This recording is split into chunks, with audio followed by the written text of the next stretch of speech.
Morning, सुप्रभात मेरे शेर शेरनियों। आज दिल खोल के स्वागत है। जिनके रगों में खून नहीं जुनून दौड़ता है, जिनके रगों में खून नहीं जुनून दौड़ता है, तो उन सारे विद्यार्थियों को स्वागत है आईटीटी ऑनलाइन क्लास में। आज हम लोग देखेंगे वर्ग 10 के सेकेंड लेसन श्वसन के बारे में जानेंगे।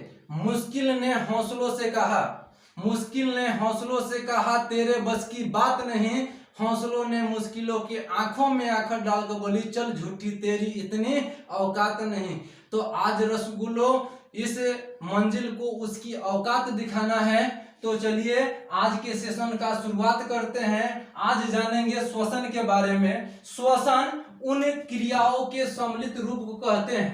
श्वसन उन सारी क्रियाओं के सम्मिलित रूप को कहते हैं जिसके कारण शरीर में जैव ऊर्जा का निर्माण होता है। किसका निर्माण होता है? तो जिसके कारण जैव ऊर्जा का निर्माण होता है श्वसन कहलाता है। एक बात और बता दें कि बहुत लोग श्वसन का मतलब सोचता है कि सांस ले लेना और छोड़ देना श्वसन हो गया।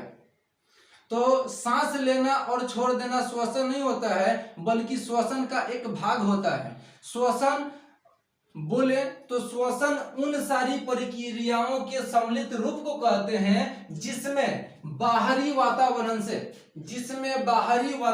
से ऑक्सीजन को ग्रहण कर शरीर की कोशिकाओं में पहुंचाया जाता है, जहां इसका उपयोग कोशिकीय ईंधन ग्लूकोज का ऑक्सीकरण कई चरणों में विशिष्ट एंजाइमों की उपस्थिति में जैव ऊर्जा का उत्पादन किया जाता है तथा इस क्रिया के दौरान उत्पन्न CO2 कार्बन डाइऑक्साइड को शरीर से बाहर निकाल देने, यानी कि ये पूरी क्रियाओं के सम्मिलित रूप को श्वसन कहते हैं। तो श्वसन का दूसरा परिभाषा हम लोग बोल सकते हैं कि श्वसन उन क्रियाओं के सम्मिलित रूप को कहते हैं जिसमें हम लोग वातावरण से ऑक्सीजन को ग्रहण करके कोशिकाओं में पहुंचाते हैं, जहां इसका उपयोग ग्लूकोज के ऑक्सीकरण कई विशिष्ट एंजाइमों की उपस्थिति में करके जैव ऊर्जा का उत्पादन किया जाता है तथा इस क्रिया के दौरान उत्पन्न कार्बन डाइऑक्साइड को फिर कोशिका के बाहर निकाल दिया जाता है, जिसे श्वसन कहते हैं।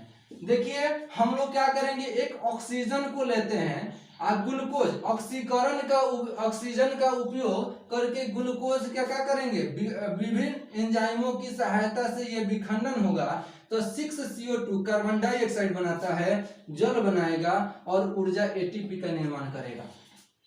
तो हम लोग बोल देंगे कि श्वसन उन क्रियाओं के सम्मिलित रूप को कहते हैं जिसके कारण शरीर में जैव ऊर्जा का उत्पादन किया जाता है, श्वसन कहलाता है। अब हम लोग देखेंगे डायरेक्ट क्वेश्चन आप लोग को पेपर में उतर जाता है, जिसको कहते हैं ATP का फुल फॉर्म कभी कभी पूछ देता है। ATP का फुल फॉर्म होता है एडिनोसाइन ट्राइफॉस्फेट। अब बात आता है कि ग्लूकोज के एक अणु टूटने पर 38 ATP का निर्माण किया जाता है। उसके बाद से दूसरा क्वेश्चन पूछा जा सकता है कभी कभी कि ATP को जैव ऊर्जा के नाम से भी जानते हैं। जैव ऊर्जा को क्या कहते हैं? तो ATP भी कहते हैं। उसके बाद से कोई कहेगा कि रसगुल्लो की ATP को जैव ऊर्जा आखिर क्यों कहते हैं? आप जब कहिएगा कि जैव ऊर्जा ATP को कहते हैं तो आपसे कोई प्रश्न पूछ सकता है कि ATP को जैव ऊर्जा क्यों कहते हैं? तो ATP को जैव ऊर्जा भी कहते हैं क्योंकि इसका निर्माण केवल जीवित कोशिकाओं में ही होता है। इसका निर्माण केवल जीवित कोशिकाओं में ही होता है, इसलिए ATP को क्या कहते हैं? जैव ऊर्जा भी कहते हैं। अब अगला टॉपिक पूछा जा सकता है कि ATP को ही सार्वजनिक वाहक कहते हैं। ये डायरेक्ट आप लोग को पेपर में आ जाएगा कि सार्वजनिक वाहक किसे कहते हैं। तो सार्वजनिक वाहक ATP को कहते हैं। किसको कहते हैं? ATP को। अब देखेंगे कोशिकीय ईंधन किसे कहते हैं। तो कोशिकीय ईंधन ग्लूकोज को कहते हैं। किसको कहते हैं? ग्लूकोज को कहते हैं। अब सवाल आता है कि आखिर ग्लूकोज को कोशिकीय ईंधन क्यों कहते हैं। तो बाबू देखेंगे कि ग्लूकोज को कोशिकीय ईंधन कहते हैं क्योंकि जैव ऊर्जा के उत्पादन के लिए मुख्यतः ग्लूकोज का उपयोग किया करते हैं। ग्लूकोज को कोशिकीय ईंधन भी कहते हैं क्योंकि जैव ऊर्जा के उत्पादन के लिए कोशिका मुख्यतः ग्लूकोज का उपयोग करती है, इसलिए ग्लूकोज को कोशिकीय ईंधन कहते हैं। तो इस सेशन को आप लोग लाइक करें, शेयर करें, सब्सक्राइब करें। मिलते हैं नेक्स्ट वीडियो में।